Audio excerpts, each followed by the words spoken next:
Hello, নমস্কার। কে বলতেছেন? হ্যাঁ হ্যাঁ ঠিক আছে। আমি ডক্টর ইউনুস বলতেছি, বাংলাদেশ থেকে। কেন ফোন করছেন আর কি কারণে ফোন করছেন? কিছু বলতে চাচ্ছেন? কিছু বলতে চাই না, শুধু ইঙ্গিত দিতে চাই যে ছোট দেশে বড় বড় ব্যক্তিরা কিন্তু বসবাস করে। তাই নাকি? এটা বলে কি বুঝাতে চান মহোদয়? আপনারা কি অনেক বড় ব্যক্তি? হ্যাঁ, ইন্ডিয়ার সাথে লাগতে আসলে পারবেন? জয় কি শুধু যুদ্ধতেই হয়, আর কোনো জায়গায় হয় না? টের পাবেন, সময় আসুক, তারপর হিসাবটা গোড় আগালে ঠিক করে দেব। কি টের পাবো? কি অপরাধ করলাম যে আমাকে পরে টের পাইতে হবে? এক স্বৈরাচারকে বিদায় করছি, সেই স্বৈরাচারকে স্থান দিয়েছেন আপনি। এটার হিসাব তো পরে হবে, এটা জনগণই করবে। আর আরেকটা হিসাব, আমি ক্ষমতা আসার পর বন্যার পানি ছেড়ে দিয়েছিলাম, মনে আছে? আমরা বড় দেশ, আমরা যা চাইবো তাই করতে পারবো ছোট দেশের সাথে, ঠিক আছে? তাই মাথা নত করে সবকিছু মেনে নাও। আমরা মুসলমান, আমরা মাথা নত করি না হিন্দুদের কাছে, উল্টা মাথা নত করাই। এটার জন্য একটু অপেক্ষা করতে হবে। মুসলমানরা প্রথম প্রথম একটু হেরে যায়, বাট এন্ডিং এ যে জিতটা আসে না, ওইটাতে কঠিন জিত আসে। মানে হিন্দুরা আর থাকতে পারে না দুনিয়ায়। এইটা বলে কি বুঝাতে চাচ্ছেন? আপনারা কি আমাদের সাথে যুদ্ধ করবেন?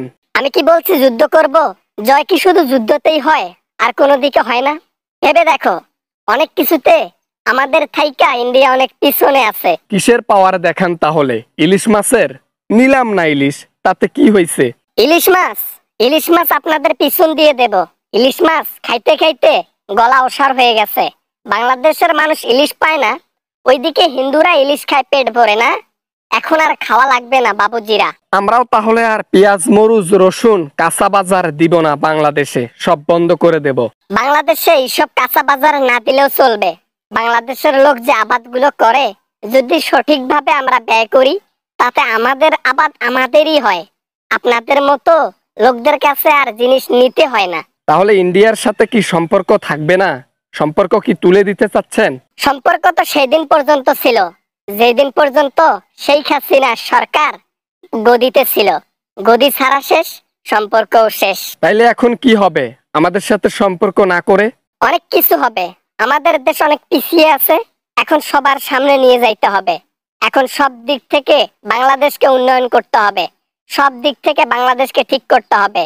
চোষার দিন শেষ, এখন চুষবো। কি করেন বা কি না করেন এগুলা দেখার সময় নাই। হ্যালো স্যার, শুনতেছেন তো? এই যে ইলিশ মাছটা দিয়েন, কি করেন আর না করেন, বাংলাদেশে অনেক ইলিশ মাছ হয়, আমাদেরকে দিয়েন, টাকা দেব, মাংনা নেব না। তোমাদেরকে মাংনা দেবও না। মনে রাখবেন, ইলিশ মাছ আগে বাংলাদেশের মানুষ পেট ভরে খাবে, তারপর পাবেন আপনারা। আর রইলো টাকার কথা, টাকা আপনার পিছন দিয়ে দেন, আপনাদের টাকা আমাদের দেশে লাগবে না। তাইলে সম্পর্ক আজ থেকে শেষ, তাই না? শেষ তো সেই দিনই হয়েছে, যেদিন কন্যা ট্রান্সফার হয়েছে ইন্ডিয়াতে। এখন তো আপনার কাছে কন্যা আছে, আমাদের কাছে পাঠাই দেন। দেশের মাল দেশে থাকবে, অপরাধ করছে শাস্তি ভোগ করতে হবে। আর যদি না দেই তাহলে কি করবেন? তাহলে আইন আছে না, আইনের মাধ্যমে তাকে আনা হবে, এবং ধরা দেওয়াতে যে শাস্তিটা হইতো, আইনের মাধ্যমে সেই শাস্তিটা আর হবে না। যদি আনা হয় না, অন্তপক্ষে 10 বছরের রিমান্ডে রাখবো ওরে। তাইলে দেব না, ওকে অনেক ভালোবাসি তো, ভালোবাসার জিনিস দিতে নাই। সময় হইলে এমনিতেই সুসুর করে এসে হাতে তুলে দিয়ে যাবেন। আপনাদের জিনিস আপনারাই নেন, এইভাবে বলবেন। সময়টা আসতে দেন, ঠিক আছে? আর কিছু বললাম না, রাখলাম। আপনাদের সাথে সম্পর্ক সেই দিন শেষ হয়েছে। হ্যাঁ, আর কতদিন বাংলাদেশটাকে চুষে খাবেন? চুষে খাওয়ার দিন শেষ। এখন ইন্ডিয়া বাস খাবে বাংলাদেশের মানুষের কাছে, ঠিক আছে? পিছন রেডি রাখেন অজরা বাস খাওয়ার জন্য। Bye bye.